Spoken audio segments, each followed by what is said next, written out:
There's no getting out of this, little Miss Knight. A hammer pulled back, and men started brandishing weapons.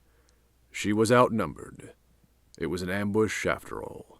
They were trying to capitalize on the rumors of Blue's death. The hammer released slowly to keep the weapon from firing, and the gun flipped to brandish the butt as a weapon. And we're gonna have some fun with this. Tense, still. Then she threw sand in many of their faces. The rest lunged at her. She kicked a knee, sending a man off balance into her elbow, and landed a kick into another's groin, but they soon overwhelmed her and grabbed her leg and arm, another arm, and held her with massive arms like steel vices. Get ready, girlie, because this is really gonna hurt. Fear filled her eyes as he got ever closer, until, bam! The man groaned and fell forward. The only light coming from the doorway shined on the silhouette of a tall, caped man. Blue, Nightingale whispered in awe. No, but a knight nevertheless. Night Shadow. And fists flew, and Kathy got out and the rumble was on. She took what he set up for her, and he took what she couldn't get to in her exhaustion. They all stood in the middle of the dark room, thugs at their feet. The battle was over. Thanks, Shadow, Click. The first thug had come to, and crawled away to grab another gun on the ground. He stood now, aiming it at them. The metal gleamed in the light. 2 dead heroes. At this range, I'd have a straight shot. It'd even be hard to miss a head. And since I know one of you is old, and the other's just a little girl, my only decision is, which do I want to kill first? He looked Nightingale up and down, and the light made a wicked glint off his eyes and the teeth slowly growing into a nasty smile. Sorry, old man, but I like girls alive. Especially when... Put the gun down, son. Everyone spun to look in the doorway. The light protruding from the entrance enshrouded also the voice's face in darkness.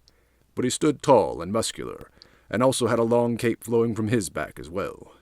The thug blasted off several shots, all of which ricocheted. The path you're walking will only end in shame, guilt, and regret. Turn yourself in, friend. The voice was almost kind, reassuring, but also firm, almost fatherly, but also somewhat familiar. Kathy couldn't quite place it, and she glanced to Night Shadow, but he seemed just as baffled. The thug took careful aim, and bam! The bullet bounced off the man's unarmored head. The thug stepped back with wild-eyed horror at the ineffectiveness of his shots, then looked to the other 2 spooked heroes and aimed back at them. One more step, and I'll shoot them! And then the silhouetted man took one step, and it instantly brought him in the blink of an eye to the gunman, who ate a whole side of forearm and flew backward so hard the resulting impact on the concrete wall behind them resounded in the small room.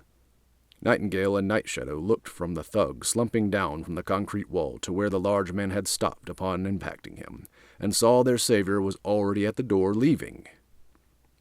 He crunched something in his hand, a crumpled gun. He dropped it to the floor. Night Shadow, Nightingale, good to see you both back in action. I'll see you around, friends. Keep up the good work. Wait. Nightingale tried to get out, but in an instant he was gone. And not to either side, or straight ahead, but up. They froze, unable to comprehend, then snapped out of it, and both sprinted towards the door. There! Night Shadow pointed with excitement and wonder in his voice. Nightingale looked up, and saw what seemed a person launching off into the distance. Flight? She asked as she saw now that there was no jetpack. He's real, Night Shadow said, seemingly to himself.